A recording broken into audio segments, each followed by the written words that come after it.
कहानी के बच्चे की कहानी है। जब वो एक बार अपने घर से खेलने के लिए बाहर निकला और वो खेलते खेलते काफी दूर एक पहाड़ी के शिखर पर जा पहुंचा। और जैसे ही वो छोटा सा बालक, वो छोटा सा बच्चा, वो लड़का उस पहाड़ी पर पहुंचा, उस शिखर पे पहुंचा, तो लड़का काफी प्रसन्न हो गया। और दोस्तों उसके बाद अकेले वहां पर था और चिल्लाया, करे वाह, मैं तो पहाड़ी पर पहुंचा। दोस्तों जैसे ही वो लड़का इस शब्द का सीम शब्द, सीम साउंड पहाड़ी की दूसरी तरफ से उस लड़के को सुनाई दिया। उसके बाद उस लड़के को आश्चर्य हुआ और उससे लग रहा कि मेरी बात को कोई रिपीट कर रहा है, मेरी बात को कोई छिपकर सुन रहा है। उसके बाद वो लड़का दोस्तों तुरंत फिर बोला कि पहाड़ी की दूसरी तरफ कौन है। तो दोस्तों फिर वही आवाज उस लड़के को सुनाई दिया। जब फिर सेम आवाज को लड़का सुना, सेम साउंड को सुना, तो थोड़ा आश्चर्य पड़ गया, थोड़ा परेशान हो गया। उसके बाद वो लड़का गुस्से से बोला कि तुम बहुत ही गंदे हो। तो फिर आवाज वही सुनाई दिया। उसके बाद वह जब परेशान हो गया तो तुरंत अपने घर पर वापस आ गया और घर पर आकर पूरी कहानी को, पूरी घटना को अपनी माँ को बतलाया।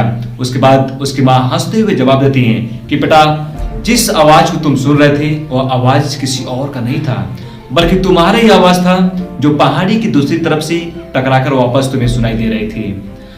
तब वह लड़का सुबह में जल्दी उठा अगले दिन और तुरंत उस पहाड़ी के शिखर पर पहुंचा।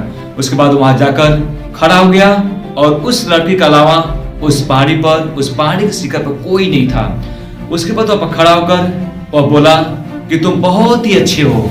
उसके बाद दोस्तों फिर वही आवाज उस लड़के को सुनाई दिया और फिर लड़का बोला कि मैं तुम्हें बहुत प्रेम करता हूँ। तो फिर दोस्तों वही आवाज, सेम साउंड उस लड़के को सुनाई दिया। दोस्तों इस कहानी से सीख मिलती है। इस कहानी में लर्निंग पॉइंट ये है कि जिस तरह से हम दूसरे के साथ व्यवहार करेंगे वो भी मेरे साथ वैसे ही व्यवहार करेगा। जिस तरह से हम अपनी वर्ड को यूज करेंगे दूसरे के लिए, सेम तरह से इसी तरह से सामने वाला भी मेरी तरह वर्ड यूज करेगा।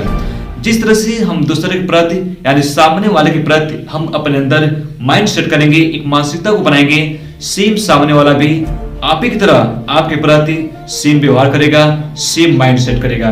तो दोस्तों यदि आप चाहते हैं कि हर कोई रिस्पेक्ट करे, सम्मान दे, इज्जत करे, तो कहीं न कहीं आपको भी सेम उसी तरह से करना होगा जिस तरह से इस कहानी में उस बच्ची के साथ हो रही थी।